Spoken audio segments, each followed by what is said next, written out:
Depuis des siècles, le Sahara marocain n'était pas seulement une vaste étendue géographique s'étendant au sud du pays, mais un cœur battant de l'histoire et un miroir reflétant la profondeur de la souveraineté marocaine dans ses dimensions politiques, religieuses et culturelles. Pourtant, cette terre s'est transformée en l'un des conflits régionaux les plus complexes du XXe siècle.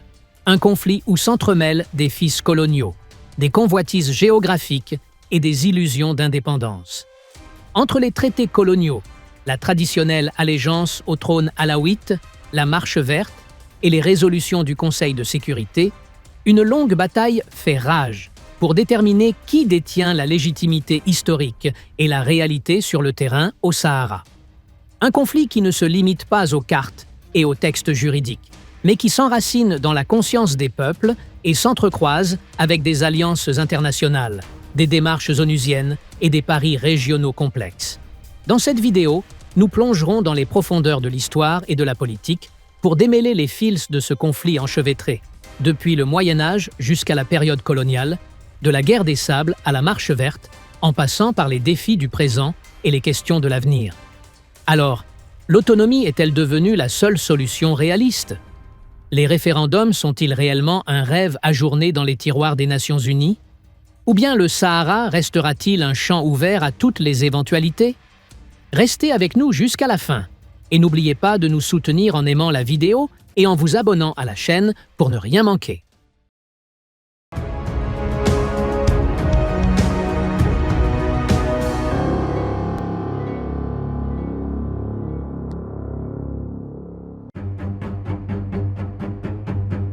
Depuis le Moyen-Âge, le Sahara marocain représentait une partie essentielle du patrimoine et de la souveraineté du Maroc.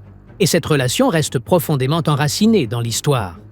À cette époque, le Sahara n'était pas simplement une région géographique éloignée ou négligée, mais une terre riche en ressources naturelles et jouant un rôle central dans l'économie marocaine. Il représentait également la première ligne de défense du royaume, ce qui a poussé les sultans du Maroc à préserver leur souveraineté sur le Sahara, en renforçant leur présence dans ces zones reculées. Ils veillaient à la construction de villes et d'oasis stratégiques à travers le désert, comme la ville de Tata et celle de Boujdour. Ces villes étaient des centres commerciaux et religieux, ce qui reflète l'importance stratégique de ces terres pour le Maroc. Les sultans du Maroc considéraient le Sahara comme une partie intégrante du royaume et s'efforçaient de renforcer les relations politiques et sociales avec les tribus sahariennes vivant dans ces régions. À travers cette relation, le Maroc cherchait à affirmer sa souveraineté sur le Sahara, et le sultan était perçu par ces tribus comme le souverain légitime qui protégeait leurs intérêts et assurait leur sécurité. À travers le système social et politique qui prévalait dans le Sahara, la beya, allégeance, constituait le lien fondamental entre le Maroc et les tribus sahariennes. Bien que ces tribus soient réparties sur de vastes zones éloignées, les liens de la beya accordaient au sultan marocain le droit de contrôler ces terres. Les tribus sahariennes comme Oulad Dlim et les Erguibat entretenaient des relations solides avec les sultans du Maroc. La beya était un mécanisme essentiel garantissant un engagement mutuel.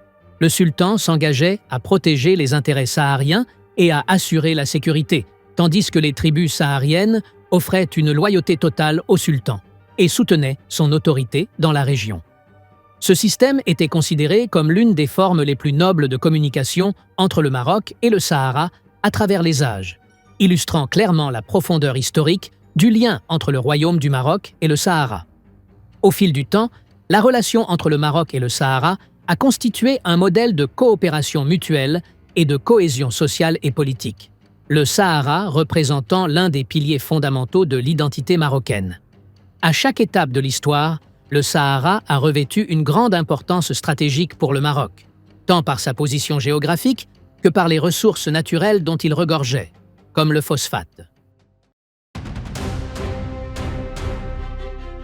Comenzó España a extender su influencia sobre el Sáhara Occidental en el año 1884, tras declarar su soberanía sobre la región de Río de Oro, en el marco de la expansión colonial europea que siguió a la Conferencia de Berlín.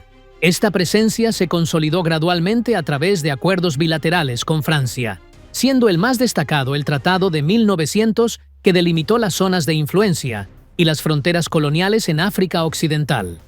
Durante las décadas siguientes, España intentó imponer su control administrativo y militar sobre el territorio, pero enfrentó una feroz resistencia por parte de las tribus saharauis, que se negaban a someterse a la ocupación. Esta resistencia se manifestó en forma de levantamientos recurrentes y un rechazo constante a la autoridad extranjera, lo que hizo que imponer la soberanía española sobre el terreno fuera una tarea difícil y compleja. A pesar de que España obtuvo reconocimiento internacional por su presencia en la región, la realidad era muy diferente, ya que las tribus saharauis seguían aferradas a su identidad y su derecho a la autodeterminación. Las confrontaciones esporádicas y las expresiones de desobediencia popular continuaron desafiando la ocupación colonial hasta el final de la era colonial.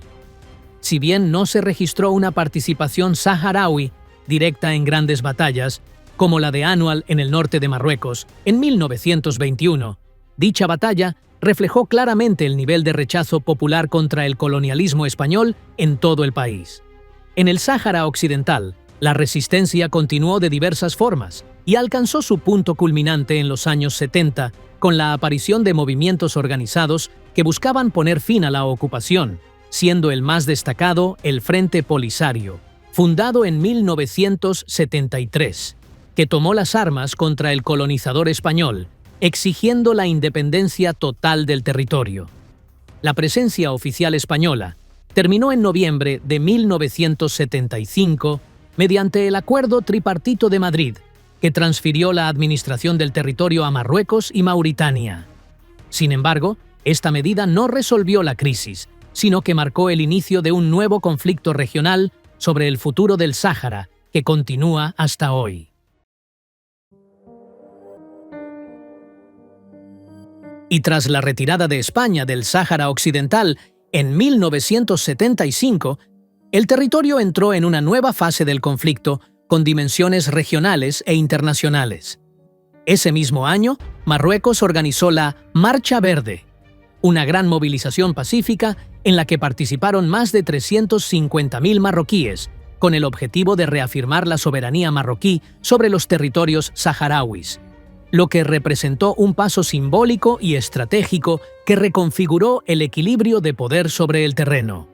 Paralelamente, Marruecos entró en un enfrentamiento directo con el Frente Polisario, que rechazó la partición del territorio y exigió la creación de un Estado independiente, respaldado principalmente por Argelia. El enfrentamiento se convirtió en una guerra armada que duró más de 15 años, durante la cual ambas partes utilizaron todos los medios militares, provocando miles de víctimas y el desplazamiento de un gran número de civiles. Durante los años del conflicto, Marruecos construyó el Muro de Defensa de Arena, que se extendió por miles de kilómetros con el fin de proteger las zonas bajo su control, mientras que el Frente Polisario continuó lanzando ataques relámpago desde el otro lado del muro, lo que profundizó el desgaste y prolongó la duración del conflicto. En 1991, los esfuerzos de las Naciones Unidas lograron alcanzar un acuerdo de alto el fuego entre las partes, que incluía la creación de la Misión de las Naciones Unidas para el referéndum en el Sáhara Occidental, MINURSO, con el objetivo de supervisar el cese de hostilidades y organizar un referéndum de autodeterminación. Sin embargo, dicho referéndum no se ha celebrado hasta la fecha, debido a desacuerdos sobre los registros de votantes y los criterios de elegibilidad. A pesar de las décadas transcurridas desde el alto el fuego, el conflicto sigue abierto, ya que Marruecos mantiene su soberanía sobre el territorio y propone una solución de autonomía, mientras que el Frente Polisario sigue exigiendo un referéndum internacional que incluya la opción de la independencia.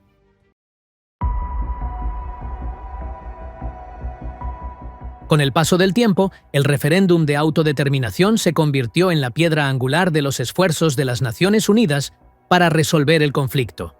A pesar de las promesas de la ONU de organizar dicho referéndum conforme a un plan claro, su implementación ha tropezado repetidamente debido a profundas discrepancias sobre quién tiene derecho a votar. Estas diferencias se han convertido en el principal obstáculo del proceso político, ya que Marruecos, insistía en que la autodeterminación debía realizarse dentro del marco de su soberanía. Por lo tanto, el referéndum solo debía incluir a los saharauis marroquíes que ya residen en la región. Por su parte, el Frente Polisario sostuvo que el referéndum debía conducir a la independencia total del territorio, calificando cualquier otra propuesta como una renuncia al derecho de autodeterminación. Estas diferencias fundamentales entre las dos partes se reflejaron claramente en las propuestas presentadas a lo largo de los años. Mientras Marruecos proponía un plan de autonomía como una solución realista bajo su soberanía y lo consideraba la solución definitiva, el Frente Polisario y Argelia insistían en que cualquier solución que no garantizara la independencia total del Sáhara era inaceptable. Aunque la comunidad internacional ha tendido a apoyar la propuesta marroquí, considerando la autonomía como un paso positivo hacia la resolución del conflicto, esta solución fue rotundamente rechazada por el Polisario, que se mantuvo firme en su postura de que solo un referéndum podría permitir el ejercicio pleno del derecho a la autodeterminación. Con los años, la idea del referéndum ha comenzado a parecer un espejismo político, ya que no se ha organizado ninguno a pesar de haber transcurrido más de 3 décadas desde el Acuerdo de Alto el Fuego.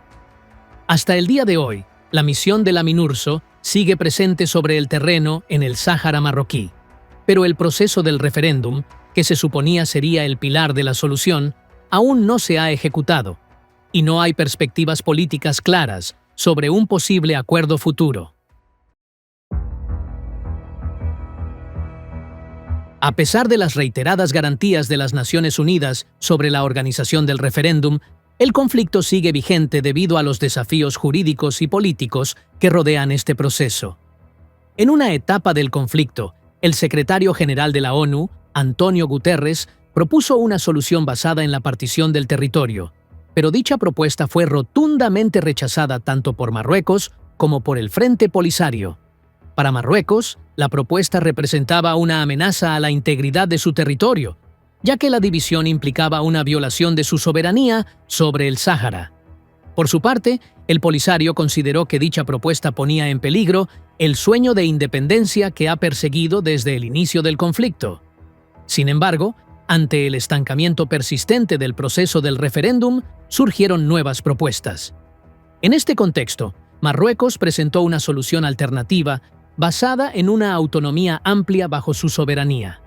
Esta propuesta, que garantiza a los saharauis un autogobierno dentro del marco de la unidad territorial de Marruecos, recibió un amplio respaldo a nivel internacional, con el apoyo de 93 países, incluidas potencias como Estados Unidos, Francia, España y Alemania. No obstante, la propuesta marroquí continuó siendo rechazada por Argelia y el Frente Polisario, que se mantuvieron firmes en su exigencia de realizar el referéndum.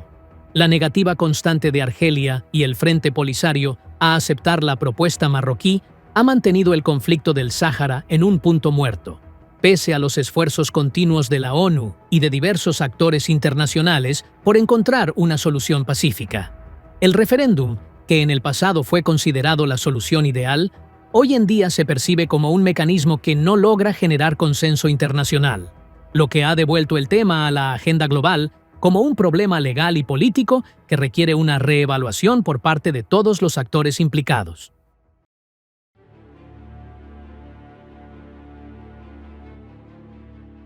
Le conflit au Sahara marocain n'a pas été épargné par les grandes transformations de la politique internationale, mais a toujours fait partie d'un réseau d'intérêts et d'alliances dessinant les équilibres dans la région de l'Afrique du Nord. Depuis le début du conflit, la position internationale s'est caractérisée par une prudence et une neutralité relative. Mais ces dernières années ont vu des changements notables dans les positions des grandes puissances, reflétant un changement dans leurs priorités stratégiques dans la région. Le changement le plus marquant a été la position des États-Unis, qui ont annoncé en décembre 2020, sous l'administration du président Donald Trump, leur reconnaissance officielle de la souveraineté du Maroc sur le Sahara, en échange de la reprise des relations entre le Maroc et Israël dans le cadre des accords d'Abraham. Cette reconnaissance a constitué un tournant sans précédent dans la position d'une grande puissance influente au sein du Conseil de sécurité, donnant un fort élan à la position marocaine et bouleversant les cartes diplomatiques dans la région.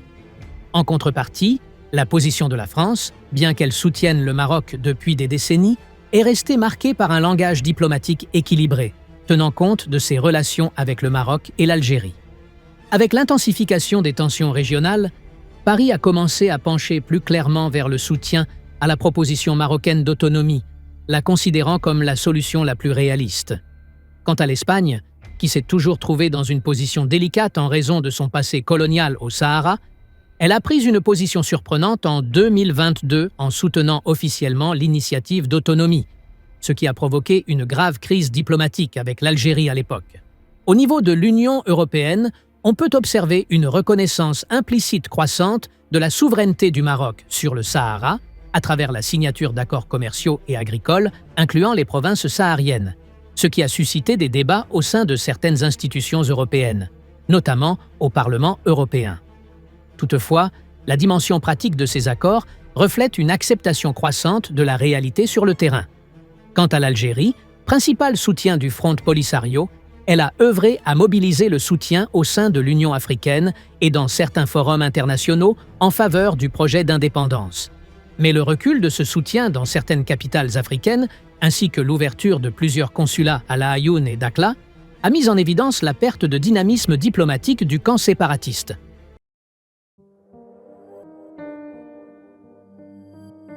Malgré l'impasse politique que connaît le conflit au Sahara, il est impossible d'ignorer l'importance stratégique et économique que revêt cette région. Le Sahara marocain occupe un emplacement géographique vital, constituant un pont entre l'océan Atlantique et la mer Méditerranée, ce qui en fait un point de jonction essentiel entre l'Afrique et l'Europe, et ouvre de larges perspectives pour le commerce et l'économie.